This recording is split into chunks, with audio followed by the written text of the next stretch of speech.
اور زین نے دوسرا سرپرائز حور کو سامنے لا کر دیا۔ یہ حور ہے اما آپ کی بہو۔ حور نے بھی حیرت سے سامنے خاتون کو دیکھا، پھر زین کو۔ نادیہ بیگم نے حور کو اپنے پاس بلایا۔ حور تھوڑا ہچکچائی، پھر زین کے اشارے پر وہ نادیہ بیگم کے پاس آ کر بیٹھ گئی۔ نادیہ بیگم نے اس کا چہرہ ہاتھوں میں تھاما اور ماتھے پر پیار کیا۔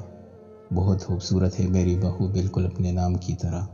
انہوں نے اپنے ہاتھوں سے 2 سونے کی چوڑیاں، جو کہ مشکل وقت میں بھی سنبھال کر رکھی تھی، اتار کر حور کے ہاتھ میں پہنائی۔ یہ میں نے اب تک زین کی دلہن کے لیے سنبھال کر رکھی تھی۔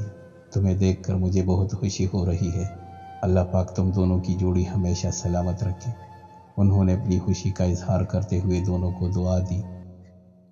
حور نے زین کی طرف دیکھا تو وہ ان دونوں کو دیکھ کر مسکرا رہا تھا۔ حور کو زین کی امی بہت اچھی لگی۔ حور جب سب کاموں سے فارغ ہو کر بیڈ روم میں آئی تو زین ٹیرس میں کھڑا ہوا اسموکنگ کر رہا تھا۔ حور کو دیکھ کر روم میں آیا۔ اماں کیا کر رہی ہے؟ زین نے حور کو دیکھتے ہوئے پوچھا۔ ابھی سوئی ہے۔ حور جواب دیکھ کر بیڈ پر بیٹھ گئی۔ تمہاری اماں بہت اچھی ہے، حور نے زین سے کہا تو زین مسکرانے لگا۔ اور اماں کا بیٹا وہ کیسا ہے؟ زین قریب بیٹھتے ہوئے بولا۔ حور خاموش رہی۔ کیا ہوا؟ کافی مشکل سوال پوچھ لیا میں نے، وہ حور کے ہاتھ میں موجود چوڑی کے ڈیزائن پر اپنی انگلی پھیرتے ہوئے بولا۔ زین حور کی دلی کیفیت سمجھ سکتا تھا۔ حور کی زندگی میں اتنا اچانک زین کا آ جانا، ایک نئے رشتے میں بن جانا، یہ سب حور کے لیے نیا تھا۔ شاید یہی وجہ تھی کہ جو اپنے اور حور کے رشتے کو ٹائم دے رہا تھا۔ تمہاری اماں ہمارے ساتھ کیوں نہیں رہتی؟ حور نے اس کے سوال کو نظر انداز کر کے دوسرا سوال کیا۔ ان کے ہفتے میں 2 دفعہ ڈائلیسس ہوتے ہیں اور اسپتال میں اچھی کیئر بھی ہو جاتی ہے، زین بیڈ پر لیٹتے ہوئے بولا۔ تمہاری اماں کو دیکھ کر مجھے میری مما یاد آ رہی ہے، حور نے ڈرتے ہوئے بولا۔ کیا پتا اسے غصہ ہی آ جائے۔ ملواؤں گا بہت جلدی، ابھی تھوڑے دن صبر کر لو، شیڈیول بہت بیزی چل رہا ہے، زین نے حور کا سر اپنے سینے پر رکھتے ہوئے نرمی سے کہا۔ زین کو اس بات کا احساس بھی تھا کہ حور کو اپنی امی یاد آتی ہوگی، مگر نیا بزنس ہونے کی وجہ سے وہ اپنے کاموں میں الجھا ہوا تھا۔ صبح حور کی آنکھ کھلی تو اس نے برابر میں زین کی خالی جگہ کو دیکھا۔ وہ فریش ہو کر نادیہ بیگم کے کمرے میں آئی تو زین نادیہ بیگم کو اپنے ہاتھوں سے ناشتہ کروا رہا تھا۔ حور کو اپنے دیر سے اٹھنے پر شرمندگی ہوئی۔ وہاں کیوں کھڑی ہو؟ ادھر آؤ، یہاں بیٹھو میرے پاس، حور کو دروازے پر کھڑا دیکھ کر نادیہ بیگم نے کہا۔ زین نے بھی پلٹ کر دیکھا۔ حور آہستہ قدموں سے چلتی ہوئی نادیہ بیگم کے پاس آ کر بیٹھ گئی۔ زین ناشتے کے خالی برتن اٹھا کر کچن میں چلا گیا۔ میں آج بہت خوش ہوں زین کا میرے سوا اس دنیا میں کوئی نہیں ہے، مگر اب تم آ گئی ہو میرے بیٹے کی زندگی میں، اس لیے میں آج مطمئن ہوں۔ اس کو کبھی بھی خود سے دور مت کرنا، وعدہ کرو حور مجھ سے، وعدہ کرو ہمیشہ اس کے ساتھ رہو گی اور اس کا خیال رکھو گی۔ وہ حور کا ہاتھ پکڑ کر کہہ رہی تھی۔ حور نے ان کے ہاتھ پر اپنا ہاتھ رکھ دیا اور اس بات میں سر ہلایا۔ وہ ان کا دل توڑنا نہیں چاہتی تھی، مگر ساری زندگی کرمنل کے ساتھ جس نے اس سے زبردستی نکاح کیا ہے۔ چلیے اماں، دیر ہو رہی ہے۔ زین پتہ نہیں کب سے دروازے پر کھڑا ہوا تھا۔ اس کی آواز پر حور کی سوچوں کا محور ٹوٹا۔ آج ثانیہ کی بارات تھی۔ حور آئینے کے آگے کھڑی تیار ہو رہی تھی۔ زین کمرے میں داخل ہوا، اس کی نظر حور پر پڑی۔ وہ قریب آ کر حور کا مکمل جائزہ لینے لگا۔ زین کی نظروں کی تپش سے حور کے پھرتی سے بال بناتے ہوئے ہاتھوں کی رفتار میں کمی آ گئی۔ زین نے حور کو کندھوں سے تھام کر اس کا رخ اپنی طرف کیا، توڑی سے پکڑ کر چہرہ اونچا کیا، دوسرا ہاتھ کمر کے گرد حائل کیا۔ کیا ضرورت تھی مزید خوبصورت لگنے کی؟ اب کس کافر کا کہیں جانے کا دل چاہے گا؟ وہ ہمارا آلود آواز میں کہتا ہوا حور کے اوپر جھکا۔ زین نہیں پلیز، حور اتنا ہی کہہ سکی۔ زین نے اپنی شہادت والی انگلی اس کے ہونٹوں پر رکھ دی۔ چند لمحوں کی خاموشی کو موبائل کی آواز نے ختم کیا۔ زین پیچھے ہٹا اور کال ریسیو کی۔ کیا ہوا یار، کب تک پہنچو گے؟ دوسری طرف بلال تھا۔ بس گھر سے نکلنے والے ہیں۔ زین بلال سے بات کرتا ہوا وارڈروب سے کپڑے نکالنے لگا۔ حور نے اپنی سانسوں کی روانی بحال کی اور آئینے کے سامنے کھڑی دوبارہ لپسٹک لگاتے ہوئے بڑبڑانے لگی۔ فضول انسان نہ ہو تو۔ اشار شادی حال میں انٹر ہوا۔ وہ بلال کو ہی دیکھ رہا تھا جو کافی دور کھڑا کسی کام میں مگن نظر آ رہا تھا۔ بلال کو دیکھتے ہوئے اس کی طرف بڑھنے لگا۔ اچانک کسی سے زوردار ٹکر ہوئی۔ اوہ میرے خدا، کیا آنکھیں نہیں ہیں آپ کے پاس؟ تانیہ جو کہ بڑے سے تال اٹھائے چلی آ رہی تھی کسی طرح اشار سے ٹکرائی اور ہاتھ سے تام ٹوٹ گیا۔ سارے گجرے نیچے بکھر گئے۔ گجرے اٹھاتے ہوئے جب سامنے نظر پڑی تو زبان کو بریک لگ گئی۔ او آپ، سوری میں نے آپ کو دیکھا نہیں، تانیہ نے گجرے اٹھاتے ہوئے بولا۔ سوری آپ کو نہیں، مجھے کہنا چاہیے، غلطی میری تھی، دراصل میرا دھیان بلال کی طرف تھا۔ اشار بھی نیچے جھک کر تانیہ کے ساتھ گجرے اٹھاتے ہوئے بولا۔ وہ پچھلے دنوں کی بنسبت آج میک اپ کیے ہوئے تھے، مگر اسکارف اپنی جگہ آج بھی اس کی شخصیت کا وقار بڑھا رہا تھا۔ گجرے جب تال میں ڈال دیے تو تانیہ شکریہ کہتے ہوئے وہاں سے چلی گئی، مگر اشار اب بھی اس کی شخصیت کے سحر میں کھویا ہوا تھا۔ جب کسی نے کندھے پر ہاتھ رکھتے ہوئے کہا، یہاں کڑے کڑے کیا سو گئے ہو تم؟ چونک کر اس نے زین کو دیکھا جو شاید ابھی آیا تھا، اور بھی اس کے ساتھ تھی۔ السلام علیکم بھابھی، کیسی ہے آپ؟ اشار زین سے ملنے کے بعد حور سے حال احوال پوچھنے لگا۔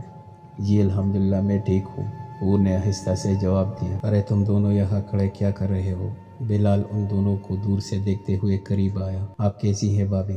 آئیے آپ کو تانیہ اور رانیہ آپی سے ملواتا ہوں۔ زین اور اشار وہی کھڑے تھے۔ بلال حور کو لے کر تانیہ کے پاس آیا اور حور کا تعارف کروایا۔ ارے آپ زین بھائی کی وائف ہے، اتنی کیوٹ سی۔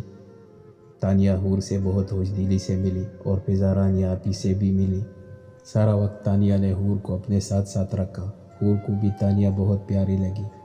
ایسے بھی کوئی اپنی بیوی کو گور گور کر دیکھتا ہے بھلا؟ زین کی نظریں جو حور پر تھی، بلال نے زین کو دیکھ کر ٹوکا۔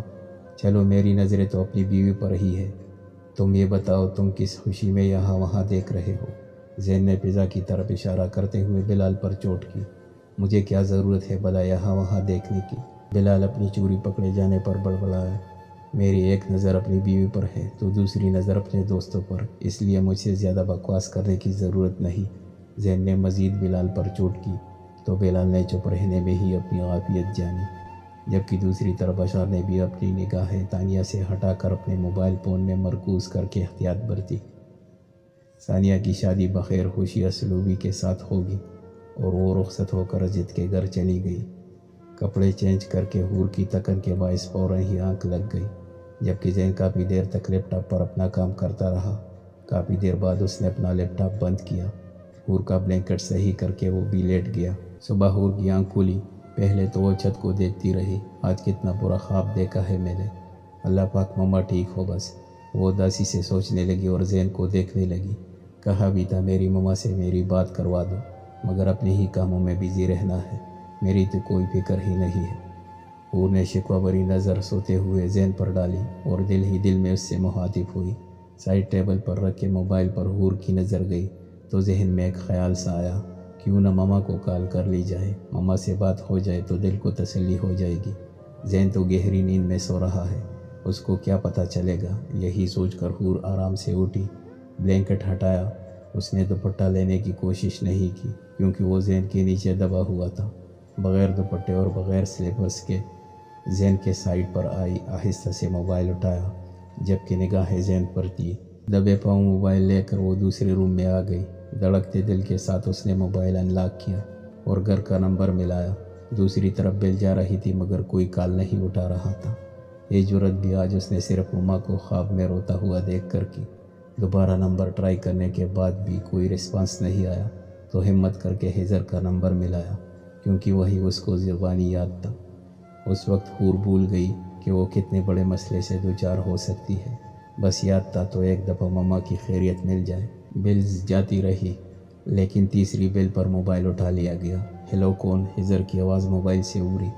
اتنے دنوں بعد کسی اپنے کی آواز سن کے دل بری طرح دھڑکا۔ کون بول رہا ہے؟ آواز نہ آنے پر حضر دوبارہ بولا، میں بول رہی ہوں حور۔ حضر ابھی بات مکمل بھی نہیں ہوئی تھی کہ ایک زوردار دھماکے کی آواز کے ساتھ کوئی چیز دیوار پر ٹکرائی۔ حور کا دل بری طرح دھڑکا۔ سامنے نظر پڑتے ہی حور کی روح پناہ ہونے لگی۔ زین لب بیچے ہوئے غصے کی حالت میں اس کی طرف آ رہا تھا۔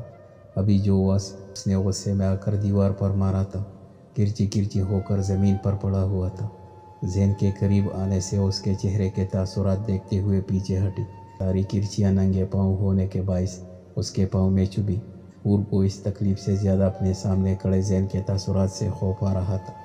قریب آ کر زین نے حور کے ہاتھوں سے موبائل لے کر اپنے کان پر لگایا، جس میں سے ہجر کی آواز آ رہی تھی۔ تم ٹھیک ہو نا حور؟ یہ کس چیز کی آواز تھی؟ پلیز بات کرو مجھ سے، اپنا ایڈریس بتاؤ مجھے، کہاں ہو تم؟ زین نے موبائل غصے کی حالت میں پوری قوت سے دیوار پر دے مارا۔ حور کی تو جان ہی نکل گئی۔ زین نے حور کے قریب آ کر اس کے بال مٹھی میں لیے۔ کیوں کال کی تم نے ہجر کو؟ لال آنکھ کے لیے سر تصورات سے وہ حور سے سوال کر رہا تھا۔ حور کو آج اتنے دنوں بعد زین کو دوبارہ اس روپ میں دیکھ کر خوف آنے لگا اور اسے اپنی غلطی کا شدت سے احساس ہوا۔ جواب دو۔ حور کے کچھ نہ بولنے پر اس نے دوسرے ہاتھ سے حور کا منہ پکڑا اور زور سے داڑا۔ مجھے ماما سے بات کرنی تھی۔